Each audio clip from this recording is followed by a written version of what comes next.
Okay, it's time to go. What? That's right. That's right. Let's talk about AEW Dynamite from March the 17th, 2021, which is legitimately one of the better episodes of AEW Dynamite. There was actually a lot to like on this episode. We start the show with Cody Rhodes versus Penta El Zero Miedo. And the pre-match promo is like, hey, Cody, how you doing, Cody? What's up, Cody? And basically says he's going to break Cody's arms and send him on an early paternity leave. I was like, all right, okay. So, now, this match was not bad. It was a little long. Penta reminds me a lot of, like, Noob Saibot from, like, Mortal Kombat. He looks like one of those robots from Mortal Kombat. It was not Noob Saibot. Was Noob Saibot a robot? Cyrax was a robot, but he was yellow. Sector was red. Sub-Zero was blue. Smoke? Well, Smoke was gray. So he had to be like a white robot. But he has one of those real Mortal Kombat robot, Lin Kuei robot ninja looks. I like Penta though, but I just kept thinking to myself, like, as he stood there, like doing his chops, and you know, Penta is very charismatic, like in how he moves. He doesn't do a lot in the ring, but what he does kind of matters, and he puts emphasis on everything.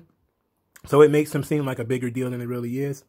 So I really like Penta. He can go places. You know, I was a fan of Penta when he was in Lucha Underground. I was excited when he won. I heard he won the Impact title, and then I went to try to find the site, and I saw he was only champion for like 2 days, and I was like, oh fuck. I don't think I was watching Impact at the time, but I was a big fan of Penta. Kind of a fan of Cody. I still think this match was too long, but you know, of course they set out to do a lot of stuff because, again, Cody, you know, Cody likes to do everything. He did a top rope Hurricane Rana. I don't know why he had to do that, but he did. It was a Tope Suicida that pushed Penta into the barricade, which was lined up perfectly, laid up against the other barricades. So the finish came in a thing that I thought was really weird. And to be quite honest, it kind of pissed me off. Penta's whole gimmick in Lucha Underground was that he liked to snap them arms. It's similar to, he just kind of had a obsession with arm snapping in Lucha Underground.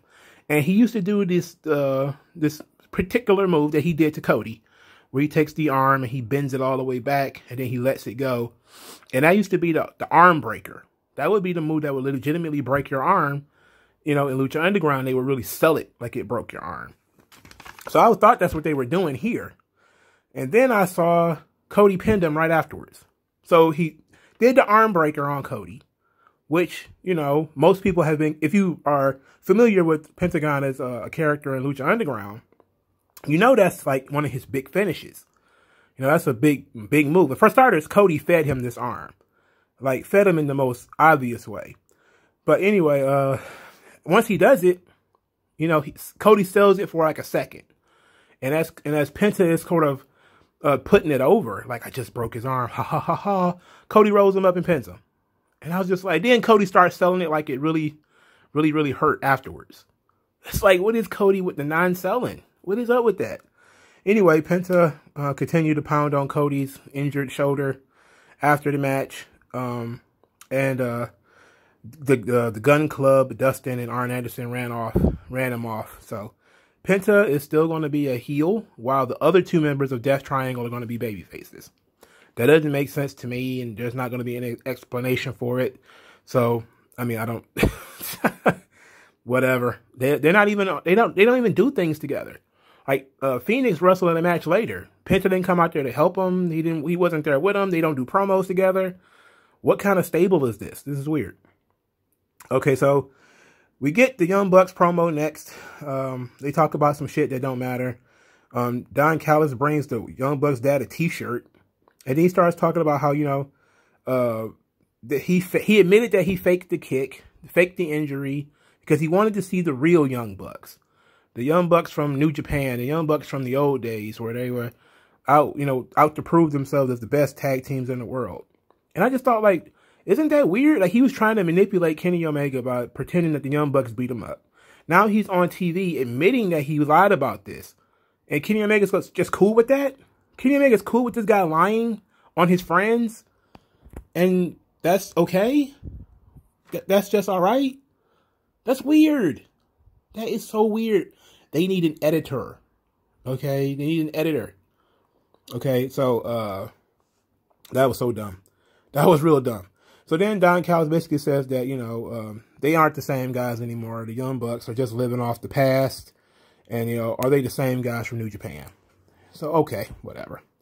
So, Jade Cargill versus Danny Jordan. Okay, Jade Cargill has this huge entrance, which includes pyro and fire.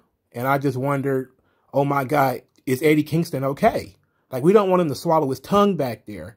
You know, we know he got this anxiety thing, right? So, like, while we're popping all these firecrackers and we got puka, puka, puka, puka, puka, puka, all that stuff going on, we need to make sure that there's a medical staff near Eddie Kingston at all times because he might have an anxiety attack. So we need to make sure that Eddie Kingston's okay. But did they make sure Eddie Kingston was okay? I don't know. It would be nice to know that Eddie Kingston was able to survive all this pyro. So she wrestled a young lady named Danny Jordan. There was a pump knee that missed by a million miles.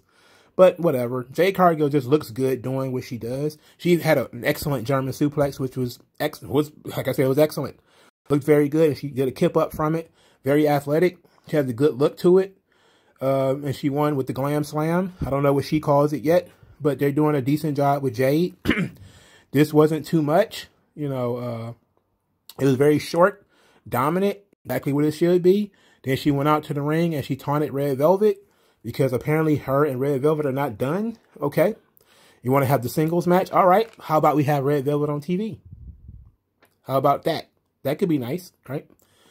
All right. But probably never happen. Well, it probably will happen, but it'll probably be like a steel cage match where they could both gig all over each other. We'll get to that in a minute. Anyway, the Pinnacle debuted.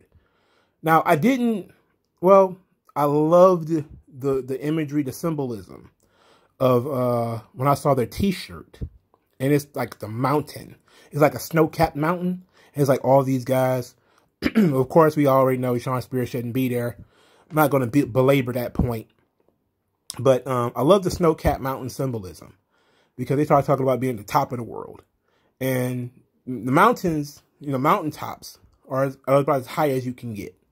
Right? So it's really great symbolism. And mountains used to be, you know, sacred totems and sacred areas for indigenous tribes back in the past. They would always look to the mountains as a as a stairway to heaven kind of thing like that. So it was really cool to see that t-shirt.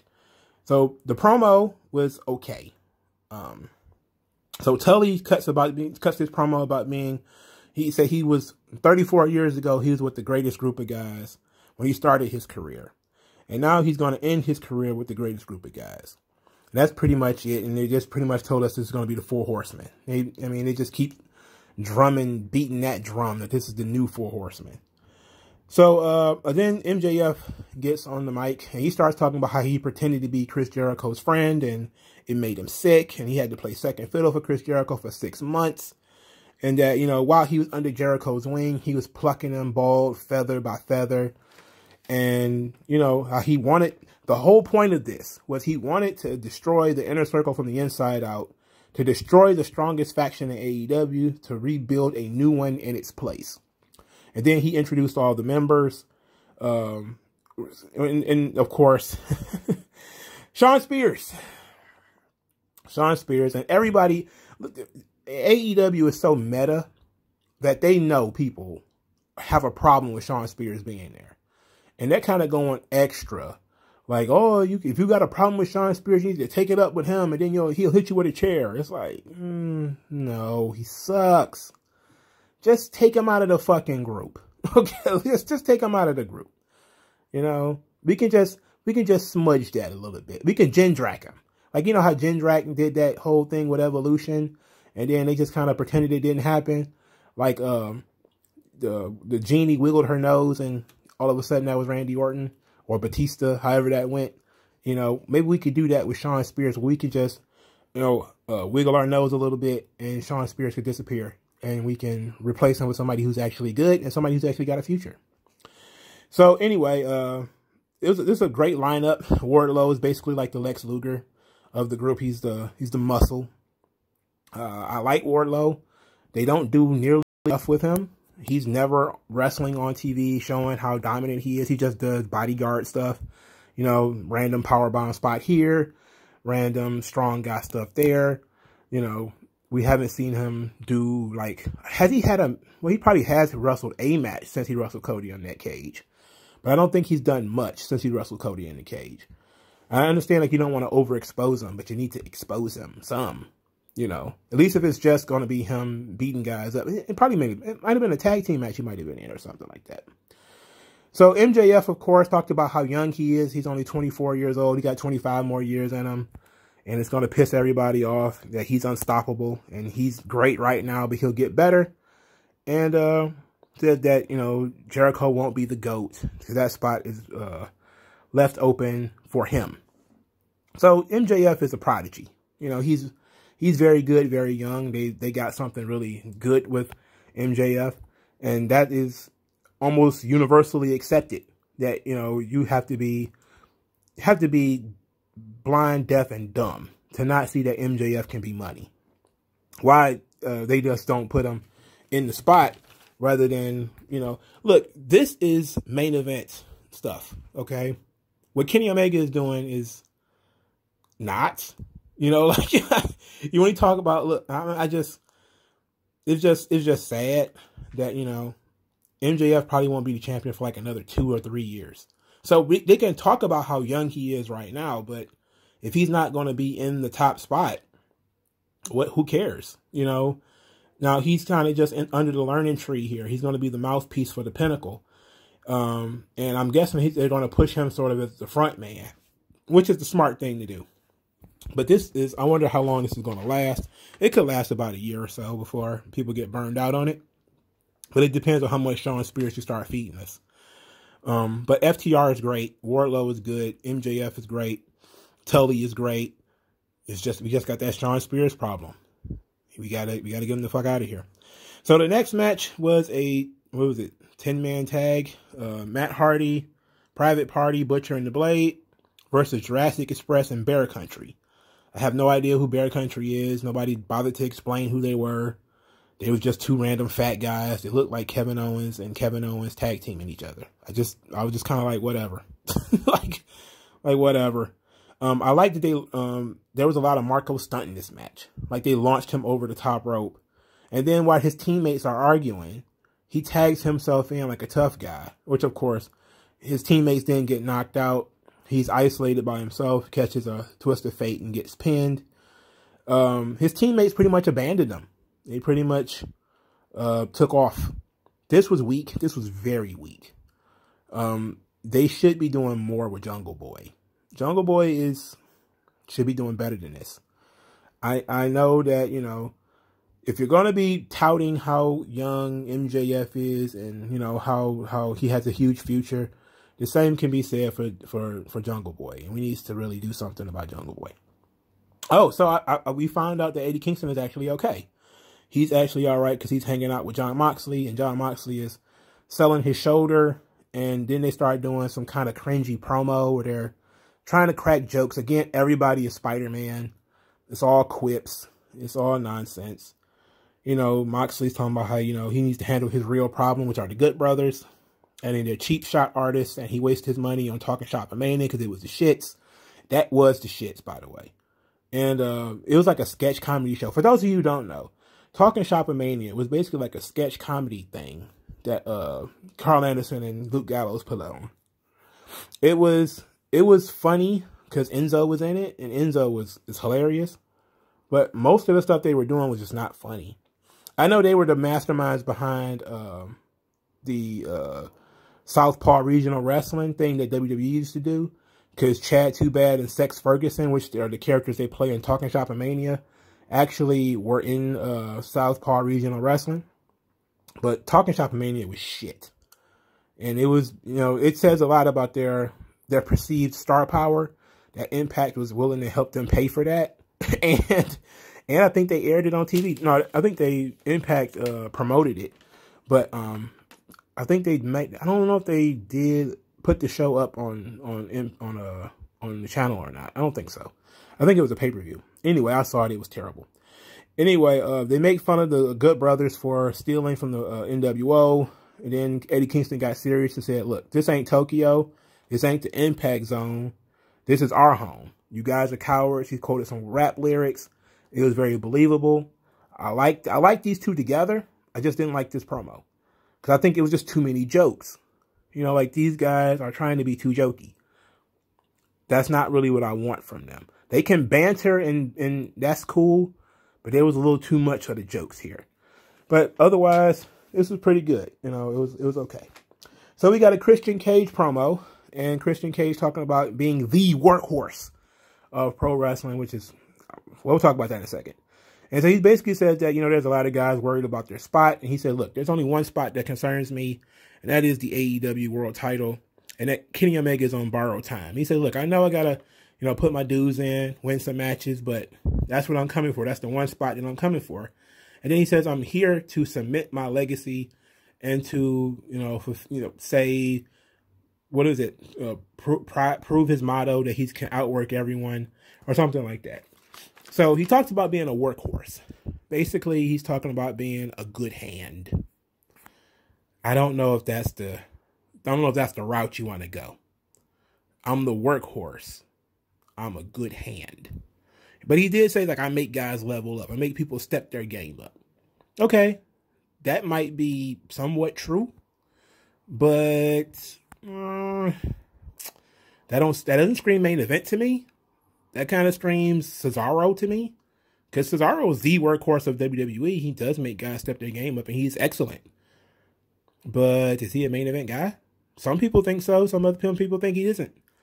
You know, this was, again, a fine promo. It wasn't nothing wrong with the promo, Christian. But I kind of wanted more Christian Cage of how he, was in the past. I know he's a little bit older now, but, the arrogance, the confidence of Christian Cage. It's like, yeah, he kind of had a little bit of confidence, obviously saying, like, my reputation, you know who I am. But I kind of wanted a little bit more of that Captain Charisma. And I guess he's going in a different direction, which is fine. I guess it's always fine to reinvent yourself. And you don't want to continue doing the same thing, decade after decade. But at the same time, I don't feel like this was the right route. This felt kind of bland to me. This feels like he's going to be a one and done opponent for Kenny Omega. He's going to wrestle Kenny Omega once, one winged angel, and he'll probably never do it again. But it's pretty ballsy that they're going straight to putting him on the path to wrestling Omega immediately. So okay, it's a ballsy move. Let's see if it works out for him. The tag team match: Eddie Kingston and Jon Moxley versus the Good Brothers. This match was actually pretty good. I like the story that they told here, and I like Eddie Kingston as a babyface. He is really good. He's really believable. He's sensitive in a thuggish way, and I make Eddie Kingston is, he's very, I'm trying to think, maybe I shouldn't have said it the way that I said it about him being friendly in a thuggish way, but he seems real sincere. Let's put it like that. He seems to be a sincere guy, and as a babyface in peril at his age, with the way that he performs, this was legit. It felt good. It felt like he felt like a washed up fighter that was in there still trying to fight. His partner had been taken down. They did a magic killer on Moxley on the floor, and Kingston was in the ring still trying to fight these guys off because, he's got the puncher's chance. Like he's not going to go in there and out wrestle these guys. But, he's a street dude. He doesn't give up. He's tough as nails, New Yorker. He don't give up. You don't tap out. He don't, Now, again, we know that he did tap out and he did give up. But we're talking about it from a babyface perspective now. So Moxley crawled and scratched, got his DiCaprio on to get into that corner, and then Gallows knocked him off. So I thought that was nice. The hot tag to Moxley made sense. It was good, and Moxley came in. He was throwing clotheslines with his injured arm, but he was actually selling them in between, so it wasn't just like he was just throwing his arm around. But it was a weird finish where Carl Anderson got peeled by a small package. So I just said to myself, of course, I stopped, and I said, Impact, is it working out for you? Is this crossover thing working out for you? You spent all this money on the Good Brothers, right? They were your big free agent signings from all the WWE guys that were released. The only guys that they got that people would know that matter are the Good Brothers. And then what happened? They booked them to get beat by Finjuice, and then AEW books them to lose to John Moxley and Eddie Kingston. They're really shitting on their investment. But, I mean, this is the forbidden door. The forbidden door is open for anybody to beat the Good Brothers. It's supposed to be the best tag team in Impact, one of the best tag teams in the world. I guess WWE was not wrong in the way that they were treating the Good Brothers, because then they're not getting treated any much better in this situation. They're basically just a henchman to the Bullet Club guy. You know, in WWE it was either Finn Balor or AJ Styles. Now it's just Kenny Omega. They're in the same position. You know, they're riding coattails to the main event, and they're doing jobs. They may win the tag team titles, but basically they just do jobs and get beat up a lot. And they do cringe comedy. And that's it. Whatever. Whatever floats your boat and finds your lost remote, dog. So after the match, the Good Brothers beat up Moxley. Kenny Omega came out there for some odd reason. He shimmied out of his jacket. I mean, and absolutely he did shimmy out of it with Don Callis holding the jacket for him. Then he was taunting Eddie Kingston. He was taunting John Moxley, rather. Sitting in the chair, basically talking to him. Eddie Kingston came from behind. I particularly loved this spot. You know, because he's coming from behind, and they're not really doing anything to Moxley. They just trash talking him. And that still doesn't sit well with Kingston. So he comes in there, boom, knocks Omega down. The Kenny Omega and the Good Brothers. I'm about to say the Young Bucks. The Good Brothers beat him down, hit a magic killer, Pillmanize his leg. Great job of eliminating him. Now they're going to Pillmanize the neck of John Moxley. And, Eddie Kingston's outside the ring. Doctors are looking at him. Then the Young Bucks come in. So the Young Bucks, and they break all this up because apparently we don't know if they're baby faces or what's going on, but the Young Bucks are like, no, we can't do this. We can't do this. This is not good. They're trying to too sweet them. The Good Brothers are trying to too sweet the Young Bucks, and Kenny Omega's trying to too sweet them. And they're like, no, we don't want to do this. Moxley, like a madman, comes around swinging a chair because he's an animal. He's going to destroy these guys. He's swinging his chair. The heels powder, and that was pretty much it. So I was like, okay. But the best thing about it is Eddie Kingston outside the ring, like, I need to get in there with Moxley. I need to get in there. He's like, I need to get in there. He's trying his best to get back into the ring, showing some moxie. I love that. He feels and sounds sincere. That goes a long way, right? It feels and sounds sincere. It goes a long way. I love that. Somebody even gets Sting and Darby Allin. So Darby Allin talks about, I've been champion for X amount of time or whatever. And then he's like, you know how many times I've defended the title 3 times. They cheer, yay. He's like, no, that sucks. That's pathetic.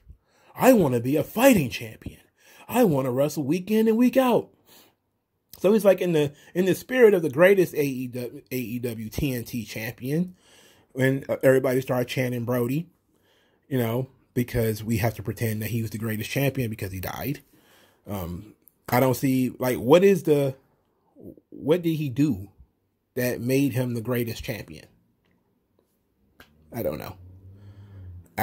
I just think that, whatever, it just is what it is. I don't think that you can say that there has been a greatest yet. It's only been 3. Okay? It's only been Cody, Brody and Darby, right? There's only been 3. And of those 3, Cody actually set the standard of wrestling every week, not Brody Lee.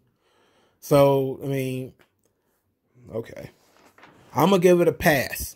I know I just said, like, okay, it doesn't make any sense, but I'm going to give it a pass. I'm not going to beat them to death with it. If they want to say that Brody Lee is the greatest TNT champion ever, it is what it is.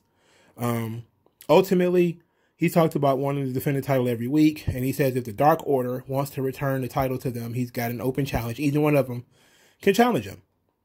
So then Lance Archer comes out there, and then Lance Archer's like, did I take up all your time? It should be my time all the time. And then says something about calling Darby indie-rific. You're the most indie-rific worker here, and if you so in love with coffins, I'm going to put you in it. And then Jake Roberts. Jake the Snake Roberts. A man who used to be a wizard with words. He says something about putting Darby Allin in between a bun because he ain't nothing but a weenie. He called this man a weenie. Jake the Snake Roberts called a man a weenie. I just like couldn't imagine that being on Raw. Could you imagine somebody calling somebody a weenie on SmackDown or something like that? People in there, you'll never hear the end of it. It happened on Dynamite where a grown man got called a weenie, and we just kind of, oh, how great was the gig match?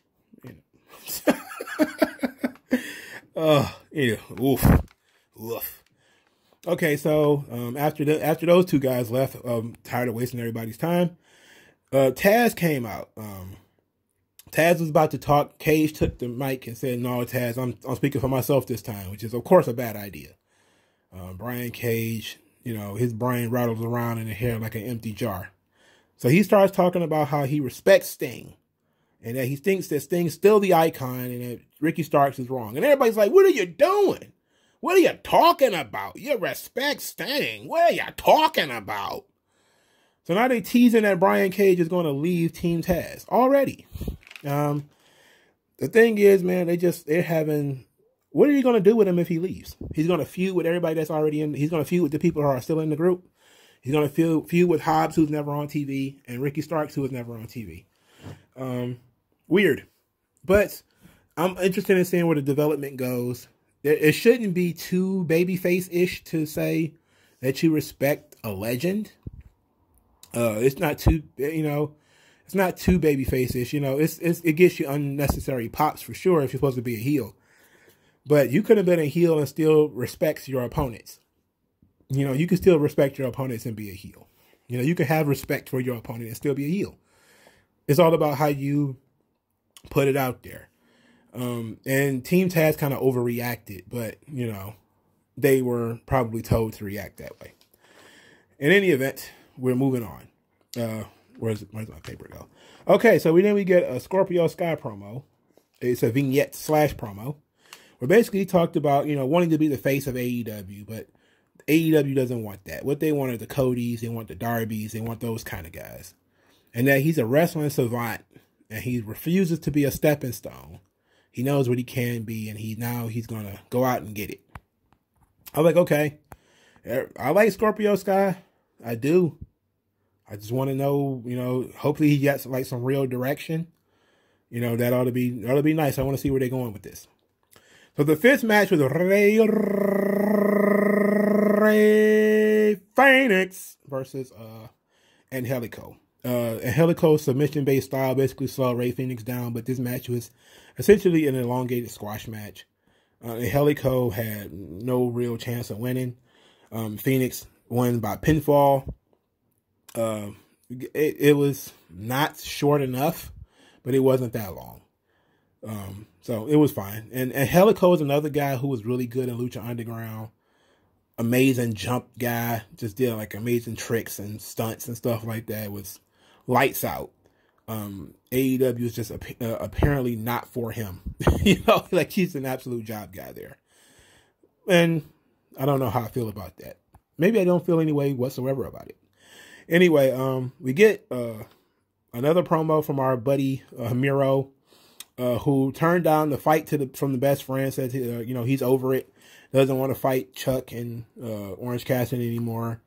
You know, he said even though Chuck is trying to sweeten the pot with the Lifetime decision, he just don't want to do it anymore. So Kip Sabian came in, complained that Penelope Ford was injured in the match and that she was knocked off and that, you know, her face went into the wedding cake and they ruined the wedding. Little side note, on the crawl below the screen, Penelope Ford actually wrestled on Dark Elevation on one of those shows. So if one of the main reasons of your storyline is that Penelope Ford is hurt, probably don't want her to wrestle on one of those other shows. And then tell everybody that she wrestled on that show. And then she also won. So she wasn't too fucking hurt. All right. So we can, that just kind of, that, again, it needs an editor. It needs somebody, you know, to say, like, look, you know, this is kind of a logic hole here. Anyway, Kip wants to fight them. And because they embarrassed his wife and, you know, and that kind of stuff. And then Miro was like, look, when the bell rings, I don't care about anything but the goal. You know, I don't care about you. I don't care about your wife. I don't care about my opponents. I don't care about anything except the goal.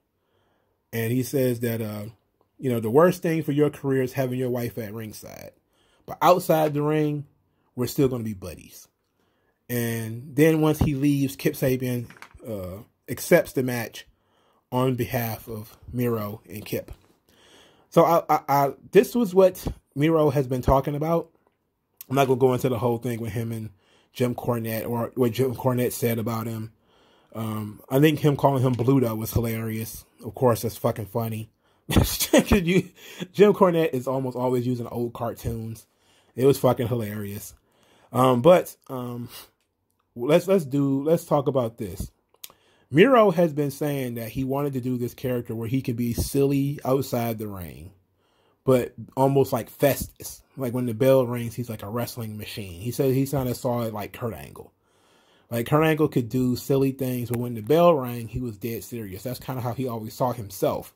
And that's always what he wanted to be. And that's really what he's setting in stone here for the Miro character, is that he's a goofball in pink shirts and that kind of stuff outside the ring. But then he gets inside the ring, he's a machine, a monster, or whatever. And I get that he's trying to have levels to the character. I get that. But I don't think it's working. I don't know if he has the charisma to pull it off. I don't think it's working. Because look, we've been doing this for a while now. We've been doing this song and dance for a little while now. And I'm not so sure that what he wants to get over is getting over. I'm not sure the Miro, the best man thing is working. All right. That's all. So the Dark Order chooses the Meat Man, John Silver, to face Darby Allin. So that match will be next week. I'm sure the AEWites, the Buckaroos, or whatever the fuck we calling them, the cultists, are going to be thrilled. You know, the referee is going to be the biggest person in the match. Anyway, let's talk about the main event. The greatest, one of the greatest women's wrestling matches of all time, apparently. And I heard about this match a lot more, and I saw, of course, the iconic Britt Baker bleeding all over the place. And I saw that thumbnail. The moment I went online, it was the first thing I saw. Was everybody posting this picture, especially all the blue check marks, of how, oh my God, look at how much blood Britt Baker got. Look at this. This is incredible. And I was like, oh, okay. I had to see this match, right? I have to see it. So I went back and watched it, and it was actually not bad. Now, I could nitpick this, right? Let's say I was an AEW hater. You know, like some people say you're a hater. I would say it really doesn't make any sense for Britt Baker's character to be bloodthirsty and violent in the way that she was in this match. You know, that's not her character. Britt Baker was scared of Thunder Rosa, didn't really want to fight Thunder Rosa, and has spent weeks talking about how she didn't want to fight Thunder Rosa. She didn't want to be bothered with Thunder Rosa at all. So now all of a sudden she wants to roll around in thumbtacks. Why? How did we get from there to here? You know, how did we get there? There's no real reason for it. Sometimes you have to think about, you know, characters and what makes sense for your character to do. It makes sense for her character to want to cheat, you know, in a match of this type and she didn't do a lot of that either. Reba was very well behaved outside the ring. All she really did was hand weapons to Britt Baker. She didn't get in the ring. Like, you would think somebody like Britt Baker is supposed to be like this uber intellectual, arrogant heel. You know, why would she want to do all the dirty work herself? Especially since it's not illegal for Reba to be in the ring and helping her. But that would be a nitpick. That would be, you know, me going too far and just trying to find something negative about the match. Ultimately, the match was fine. Was it the greatest women's match I've ever seen? No. The blood did most of the work. These matches almost always the same. They go from spot to spot. That's why I hate fucking death matches. It's like, if you've seen a death match, if you've seen one, you've seen them all.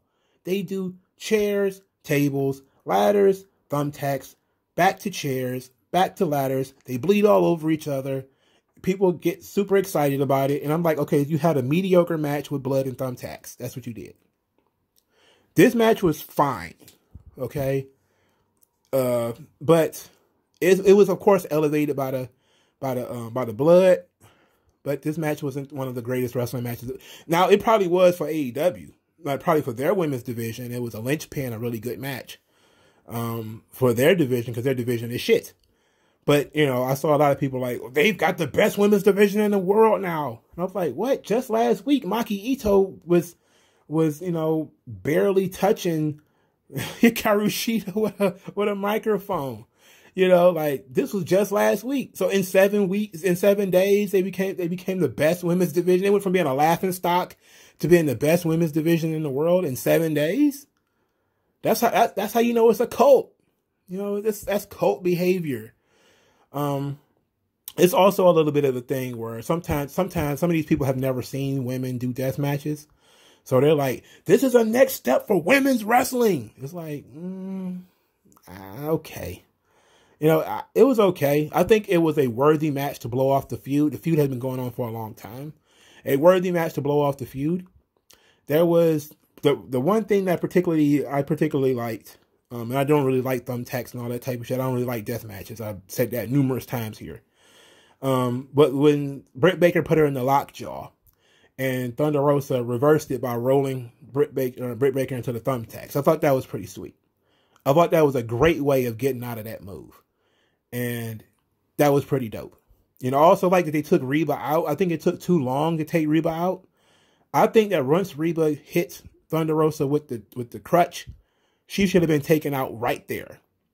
Like, whatever Thunder Rosa needed to do, you know, in the heat of the moment, power drive her through a table or something like that to get her out of the way, that's what they should have done. That way, you wouldn't have that glaring, why is Reba not helping? You know, especially once Britt starts bleeding all over the place. You know, you have to explain why, you know, you're just watching your partner bleed to death in the ring and you're not doing anything. You know, like, I couldn't imagine somebody being in the ring and, you know, not helping. I just don't see why you wouldn't do that. Especially since Reba is bigger than Britt. So it's not like, you know, she's a small woman and it's a giant dude. So it was pretty good. You know, I gave it a passing grade. It kept my attention. The intensity and the ferocity was there. They was fighting like cats and dogs, man. I really enjoyed it. But it wasn't the greatest women's match of all time. It wasn't the greatest women's death match of all time. What it was a great sideshow. It was something you would not see in WWE. That's what made it good. Because, you know, it's something that's uniquely AEW. And they have already said they're going to go full blood and guts. They want to do death matches. They want to do blood.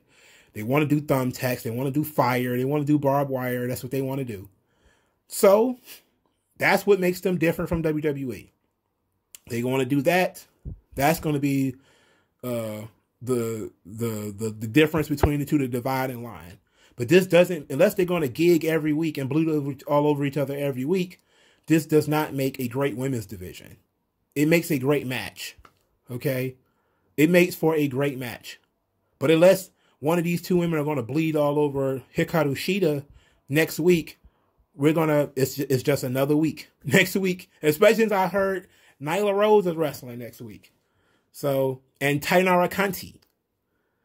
So, greatest women's division in the world? I think not. All right.